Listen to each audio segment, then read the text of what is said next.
I don't get this operation. I was supposed to have the operation 8 hours ago, and I'm telling them all this stuff, and they're going, we understand. You know, you got to come quickly. Howard, come out here. Howard, come quickly. Come with us. Howard, we've been waiting for you. Waiting. I left the room, which was real, clear, bright, and went into the hallway, which was dank and hazy, and followed these people. We had a very long journey. There's no time, and whenever I make a reference to time, it's just an illusion, because there was no time in this place. But this journey, if I were to recreate it, I'd have to walk like from Nashville to Louisville or something to recreate the walk with these people. And as we walked, they stayed around me and kept moving me on, and it kept getting darker and darker. They were becoming more and more openly hostile to me. First they were sort of syrupy sweet to get me to go with them, and then when I was going along with them, it was like, hurry up, keep moving, you know, shut up, stop asking questions, you know, they started getting more ugly. And so we get into complete darkness. I'm absolutely terrified. These people are very hostile. I don't know where I am. I said, I'm not going to go with you any further. They said, you're almost there. And we started to fight. I was trying to get away from them. They were pushing and pulling at me. And there are now a lot of them. What originally had been like a handful now was, since it was darkness, hundreds or thousands. I have no idea. And they're playing with me. You know, clearly they could have just destroyed me if they wanted to. They didn't want to destroy me. What they wanted to do was they wanted to inflict pain on me, because they derived, pleasure isn't the right word, but they derived satisfaction out of the pain that I experienced.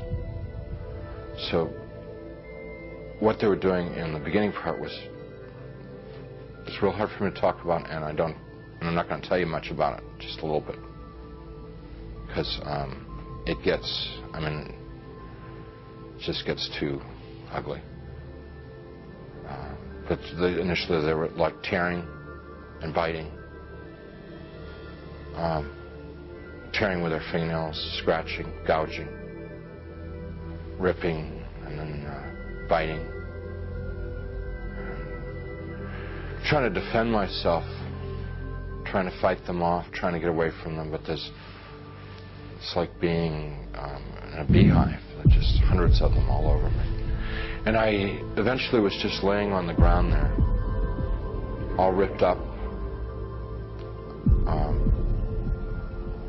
pain everywhere, inside, outside, and even harder to bear than the physical pain was the emotional pain of what had just happened to me. The utter degradation that I just experienced. You know, I never once felt that it was unjust or wrong.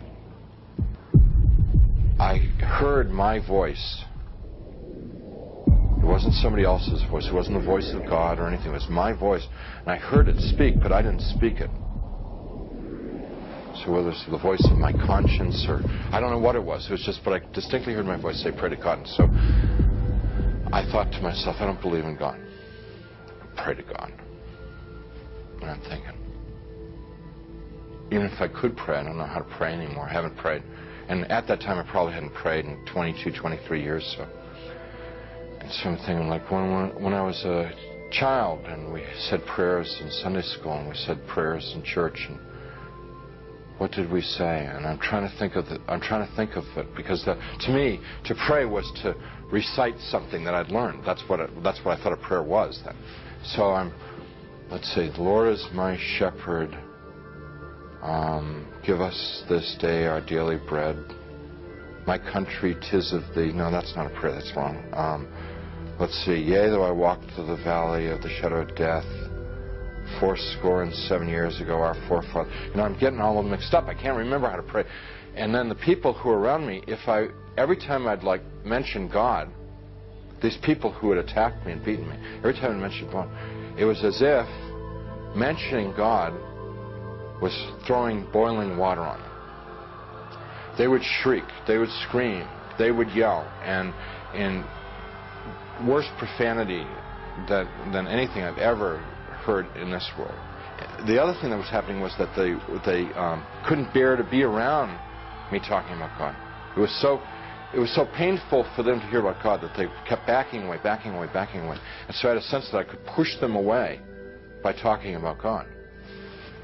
And so I'm trying to remember prayers, and I'm getting all confused and mixed up, and it was just all crazy. And I'm lying there, and eventually I realized that they're gone, and I'm alone. Now, I was alone there for an eternity. And what I mean by that was absolutely no sense of time. But I thought about my life, thought about what I'd done and what I hadn't done.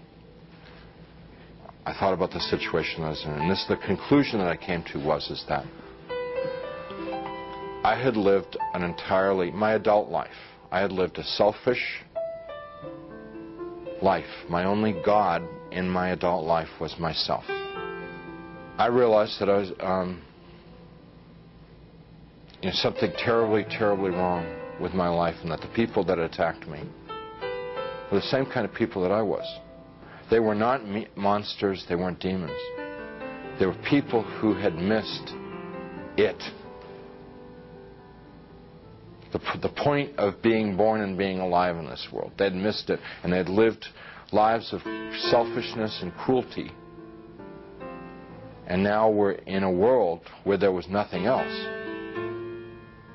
There was nothing but selfishness and cruelty, and they were doomed to inflict that upon each other and upon themselves, probably forever and ever and ever and ever, without end. And now I was a part of it. And it seemed like, although I didn't want to be there, it seemed like probably the right place for me to be.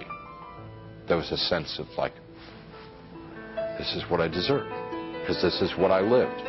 You can't imagine how emotionally painful that was. And I'm lying there for time without end, thinking about my fate. And in the back of my mind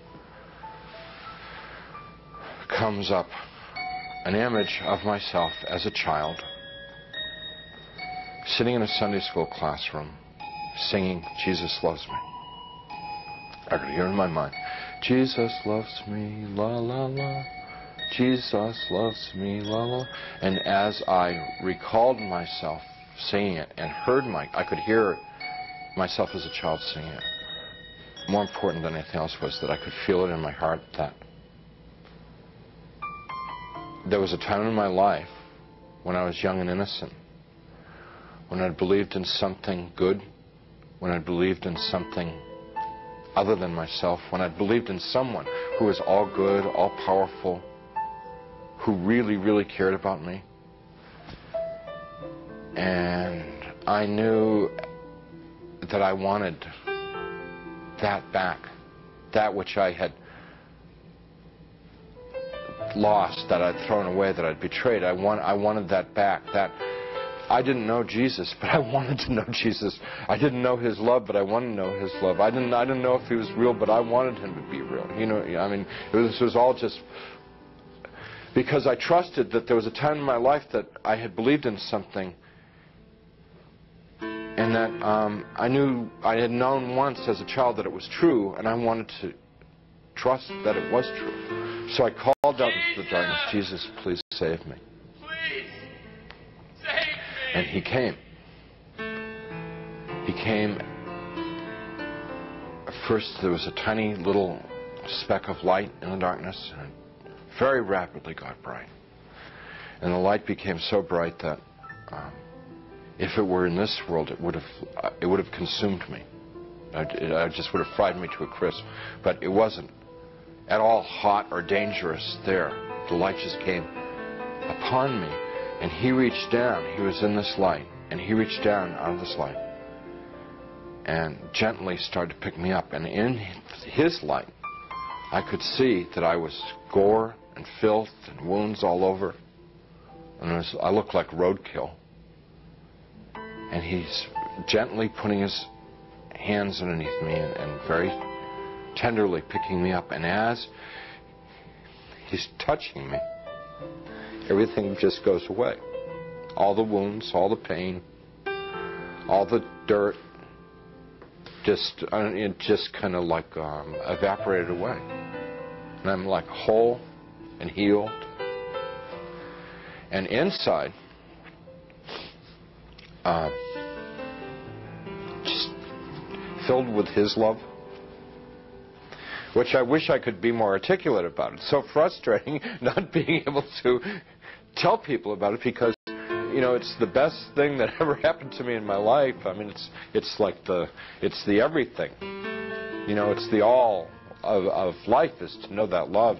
And, you know, I get to it and I just can't describe it. I can't convey it to you. So he's holding me and embracing me, rubbing my back like a father would his son, like a mother would her daughter, just gently rubbing my back.